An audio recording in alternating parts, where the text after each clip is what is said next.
Meu nome é Lívia e eu vou introduzir o assunto sobre a cultura da mamona. A mamona, que tem o seu nome científico de Ricinus communis, é da família das euforbiáceas. É uma planta oleaginosa que tem um teor elevado de óleo, de 48 a 60% nas sementes. Sendo assim, o óleo da mamona o seu principal produto. A mamona tem origem tropical, na África e Ásia. É uma planta rústica, sendo pouco exigente em termos de clima, solo, manejo cultural e água. No Brasil, ela tem uma tendência à expansão. Sobre a mamona, Ricinus communis. A mamona é também conhecida como carrapateira ou rícino. Ela é uma planta oleaginosa que pode ser ocasionalmente anual e bienal nas regiões tropicais. A mamona, ela possui uma disponibilidade de uma agricultura rica e diversificada, possuindo várias alternativas de exploração para os produtores brasileiros. Os maiores produtores do mundo são a Índia, China e Brasil. No Brasil, a mamona ela é cultivada principalmente na região Nordeste. Quanto à época e local de plantio, a safra da mamona é de outubro a dezembro, sendo que na safrinha, a oleaginosa ela é plantada em sucessão à soja ou ao milho. A produção é em sequeiro e a água é oriunda de chuvas. A mamona ela se adapta perfeitamente bem ao clima e ao solo do cerrado. A rotação de culturas pode ser feita com o algodão herbáceo, amendoim, sorgo ou milho. Recomenda-se essa rotação de cultura a cada 2 anos, e o enterrio da palhada melhora a estabilidade dos agregados do solo e aumenta a porosidade do solo.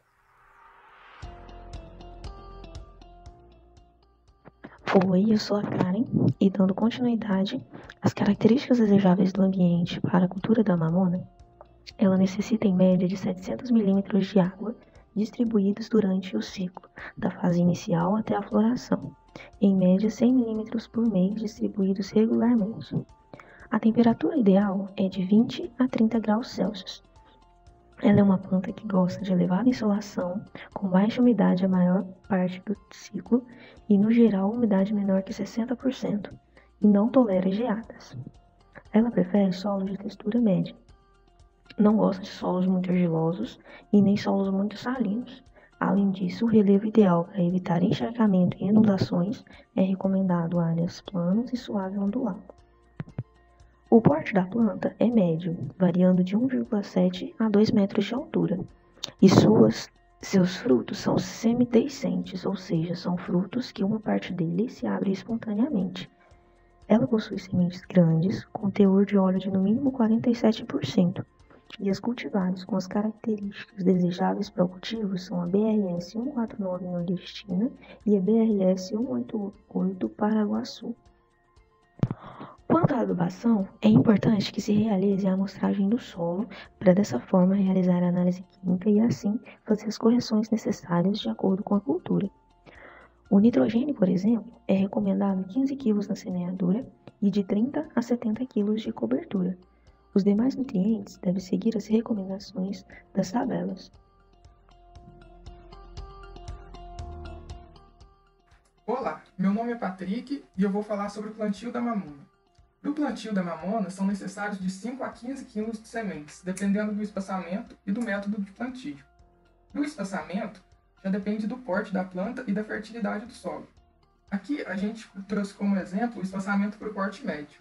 Em baixa fertilidade, se recomenda 2 metros entre linhas e 1 metro entre plantas. Em alta fertilidade, já se recomenda 4 metros entre linhas e 1 metro entre plantas. E também é possível se utilizar o consórcio com outras culturas. Então, a principal doença da mamona é o mofo cinzento. Ele é causado pelo Botrytis ricini. Essa doença causa inicialmente manchas azuladas, principalmente sobre a inflorescência e os cachos, e com o tempo apodrecem e se tornam escuros.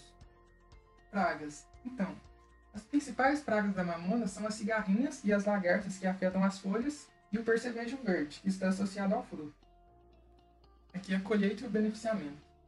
A colheita pode ocorrer de forma manual ou mecânica, de preferência em dia ensolarado. As variedades deiscentes elas devem ser colhidas quando 2/3 dos frutos estão secos, e as indeiscentes se colhe o cacho todo de uma vez. Depois de colhidos, eles são espalhados no sol e depois de secos se faz o beneficiamento, que pode ser manual ou mecânico.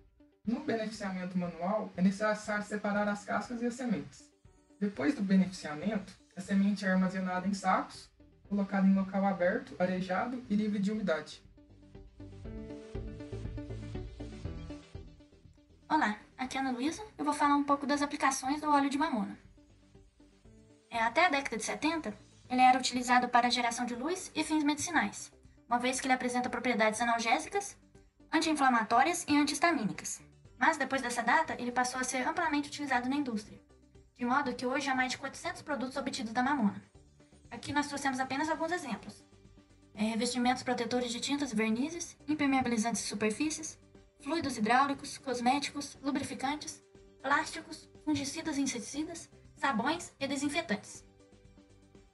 O biodiesel também é uma alternativa muito vantajosa, uma vez que tem se buscado nas últimas décadas fontes renováveis de energia, e no Brasil agora é obrigatória a adição de uma porcentagem de biodiesel no diesel de acordo com a legislação atual. O biodiesel é menos poluente e possibilita reduzir a dependência do diesel importado. Com relação ao rendimento de óleo, em relação às outras culturas oleaginosas, a mamona é uma planta muito interessante de se cultivar para a produção de biodiesel, considerando que possui uma alta quantidade de óleo por hectare e é uma planta fácil de ser cultivada. E aqui nós podemos observar um fluxograma do processo de extração do óleo de rícino, observando que são muitas etapas até a obtenção do óleo refinado. A extração pode ocorrer através da prensagem, onde é obtido o óleo bruto e a torta. E também pode ser retirado o óleo bruto da torta através da utilização de solventes. A torta de mamona é o principal subproduto da extração do óleo. Ela é rica em nutrientes e proteínas, usada bastante como adubo orgânico, por conta dos seus componentes nutricionais. Apresenta fatores antinutricionais para consumo animal. E ela é uma fonte de renda adicional para quem cultiva a mamona. Existem diversos incentivos para o cultivo da mamona. Cada hectare cultivado absorve 10 toneladas de gás carbônico, 4 vezes mais que outras oleaginosas.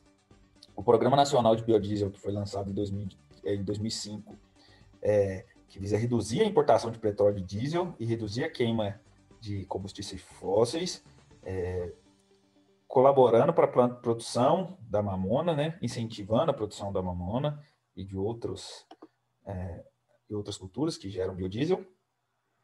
O óleo da mamona é pouco poluente por ser biodegradável e de origem vegetal, não deixa resíduos, o que não ocorre com os lubrificantes fósseis, minerais. A demanda mundial pelos óleos vegetais tem aumentado consideravelmente, tanto para a alimentação humana quanto para a geração de energias e outras finalidades. O cultivo da mamona é extremamente importante para o país, gera empregos, renda e desenvolvimento no campo, especialmente para a região semiárida do Nordeste. O óleo da mamona, como matéria-prima para o biodiesel, é uma fonte economicamente viável e sustentável.